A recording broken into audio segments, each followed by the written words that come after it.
Welcome back to another episode of Not for the Weak-Minded. This is the emulation of the technological creation, part 9.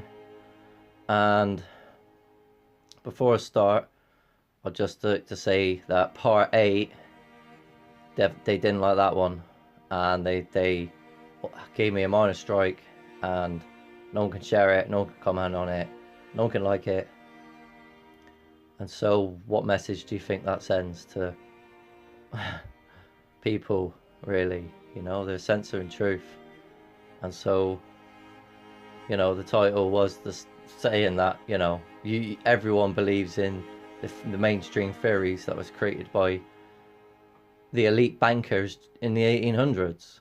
So, you know, there was that. Perhaps I mentioned some word that might have triggered something, and that got it flagged.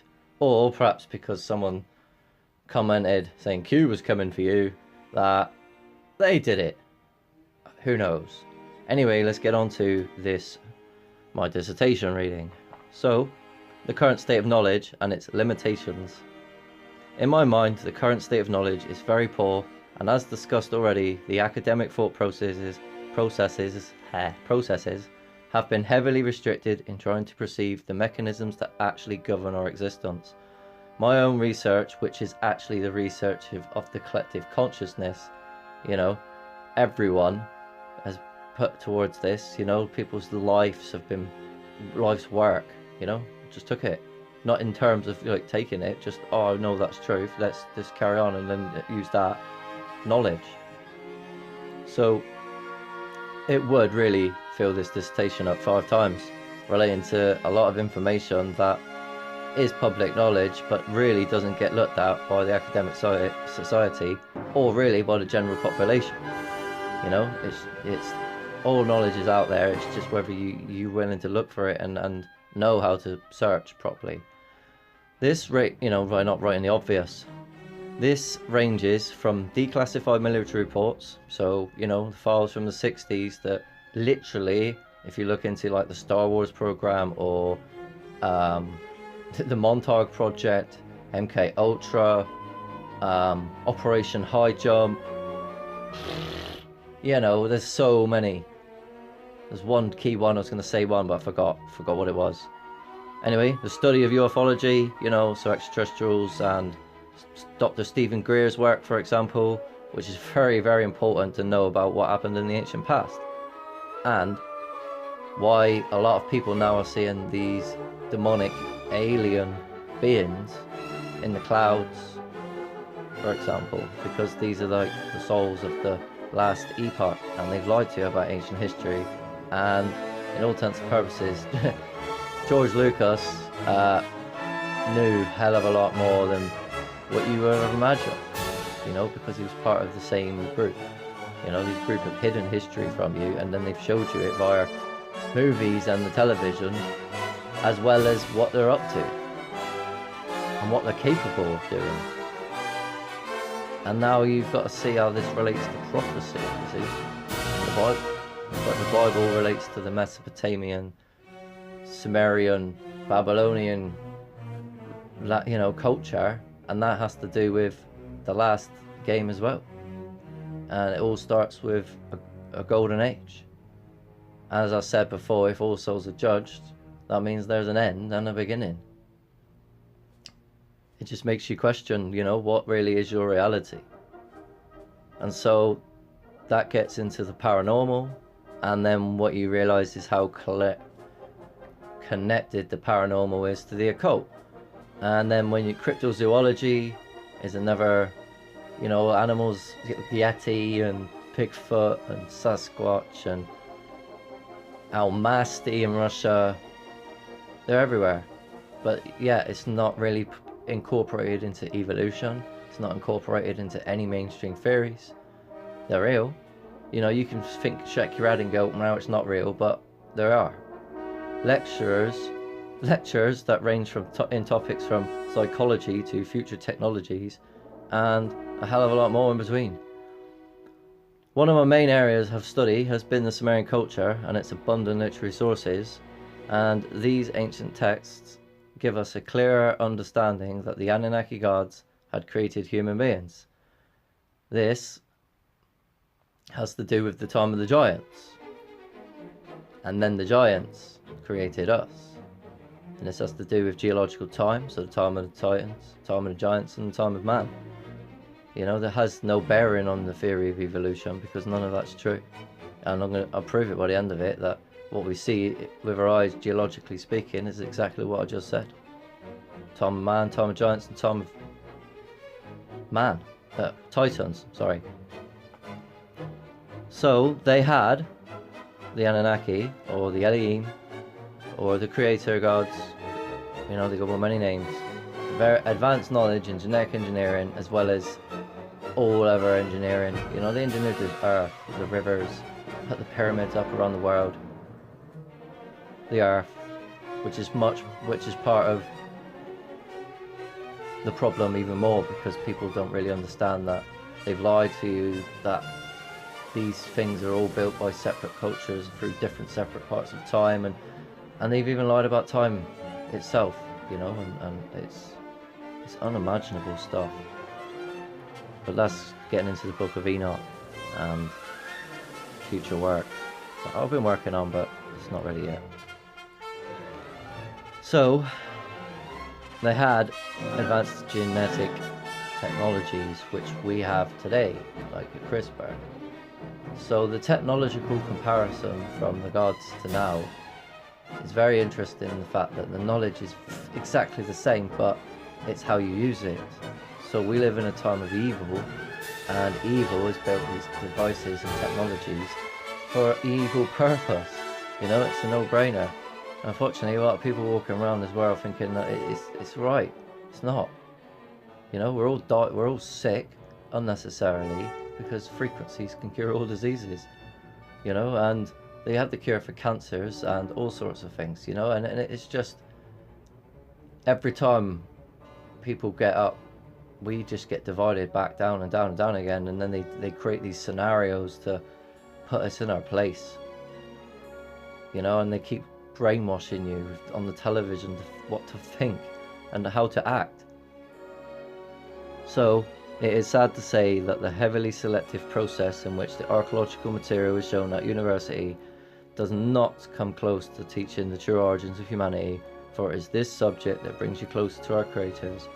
It leaves no doubt that the true origins of the stories in the Bible, which brings with it a massively different interpretation of the ancient past and what's really going on now, not just about the origins, but about the mechanisms that actually govern our existence. I can tell you now that our own genes have been spliced together with another being, and that you are created. The problem is that the same type of evidence is used by both sides regarding chromosome 2 fusion. Unfortunately, like most things, there are always two opposing theories, often using the same evidence to back their claims. This being creationists versus evolutionists. The Sumerian literature clearly tells us that the Anunnaki gods looked exactly like us in our own image, but were far more advanced technologically and biologically. These beings were of a giant race that we all must have come from genetically, which is not an ape ancestor in the slightest. The local traditions and verbal myths of red-headed giants being the first peoples of Indonesia and other places, which is just one spectrum of the story of the human story from the time of the giants, because all races were part of the giant race, and then they created us, and it's part of a much bigger scenario of what's really going on in this place, you know. So other anthropological evidence from excavations has discovered human remains that have elongated skulls, as well as beings that have big rounded heads. So these discoveries never get into the interpretation, and still today, even though reputable anthropologists have examined them, like Brian Forrester, I think, and found similar skulls pretty much everywhere else around the world, and noticed a considerable difference in cranial formation, so it could not be the result of headboarding, subsequently having complete different position of the foramen magnum, which is the part of where your neck goes into your head, and a sagittal suture leaves one to believe, and no sagittal suture leaves one to believe that they may be part of a lost human race or alien. On top of that, you have genetic evidence which suggests that the elongated skulls of Paracos came from either European or Middle Eastern descent. So it's interesting that they also did this. I didn't write in this, but I forgot where the article was. Should have found it. But the DNA also come back is not human. So they're a non-human entity that's got alien features that came from Europe or Middle East and the Middle East, because there was two of them. So there was two done, and one of them came from Europe and the other one came from the Middle East. So work that one out, you know. Non-human alien being that came from Europe or the Middle East that was found in Peru, Paracos. You know, so further discoveries of uteral skeletons that show this to be a genetic diversity of skull shape from birth and not any excuse of different ways of headboarding can be associated with these discoveries. So there you go. There is an alien being, what we would call an alien, but is it terrestrial? Yes. You know, have they been found all over the world? Yes. Have the giants? Yes. So how can you not say of that as not an impact on the way you look at history, the way you look at the ancient past, you know? And then when you start looking at the Bible and how much it's actually got in it that tells you the truth, you must reevaluate what you believe about what you believe, you know, reality, you know, the mechanisms that govern it. I mean, you must see that you've been lied to about everything. So they are genuine paleoanthropological discoveries that should make you reconsider the theory of evolution. It should make you question the elite's motives throughout the last 2 decades, especially in regard to the overall censorship of the entire Earth's history, including literally the paranormal, literally the censorship of reality, for goodness sake, which is currently all being ignored by the academic society for a very deceitful web of lies that keeps the status quo of a fake history of literally everything. So, volcanoes are not what we have been told, as the Earth itself has mechanical processes that has been put under the label of nature. Nature is an interior mechanism that has been described in the Book of Enoch. This book describes 3 vents in each of the coordinate positions that is part of regulating the Earth's temperature using a hot, air, cold, freezing cycle system. This includes the letting out of massive amounts of chemicals into the atmosphere that helps cool the Earth down. This is very hard to believe, but these vents are part of the rotation of the seas and the air around this Earth. Flat Earth, well, sort of. It's not quite, you know. It's nowhere near a globe, you know. Proven fact, because the flat Earth proves it. It's not quite flat either. So, because they have used labels, and a lot of people believe these labels, such as, you know, a genuine artifact being discovered that, you know, has no evidence of headboarding whatsoever, because that does leave different physical evidence on the skull. And they go, nah, it's just out of place, isn't it? Or nah, it's just a votive offering, or nah, it doesn't exist. Okay, right, you know, I try to show my lecturer things. I try to show them, look at this discovery, look at this stuff, look at this discovery. Why can't you? Wasn't interested. Because it ruins their reputation, it ruins their careers, their ego, everything they worked hard for their whole entire lives. You know, everything they believe in. You know? So mountains have been shaped in certain locations to allow the air to travel around the Earth, you know, using machines. So many mountains have been labelled volcanoes, which are not, because as I'll show you in the picture section, geology, they've lied about geology, and geology is life, because and the Bible proves it, you know, time of the Titans, time of the Giants, and the time of man. Flood, everything. I'm going to prove it as well by videos, you know, and logic. So many mountains have been labelled as volcanoes that in reality are nothing of the sort. This is very important to us to know the true geological time line is to understand that many volcano mountains are very large animals that have been turned to stone through petrification, or there are the evidence of very large trees being chopped down, 3 miles high. So when you read the ancient literature, you find out that the gods live in the mountains.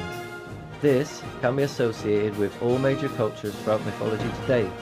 The elites have been attacking with advanced secret military craft these places of refuge for the LEE, and just like the last days written about by many cultures, you'll see a giant battle in the skies. Due to the globe map being embedded into your mind, geographically speaking, nothing is where it is, and again, it's hard to believe because of this epic deception upon our minds using technological tricks and extreme censorship. It's only when you look back through time at a multitude of subtext that you will understand why I'm saying these things. When you look at maps from the 1500s, it shows a very different interpretation of the Earth. If one spends enough time looking at different world maps, you'll get the sense that they have hidden landmasses away from the public knowledge which still exist today.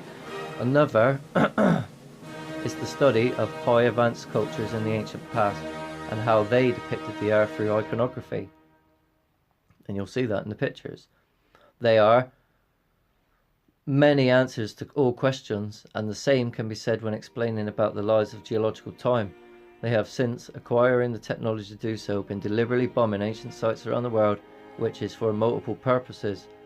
The first is that because it's connected to the creator gods who are still here on Earth in the mountains or volcanoes. The second is that many of these sites has evidence that they have lied to us all since birth about everything to do with the Golden Age culture.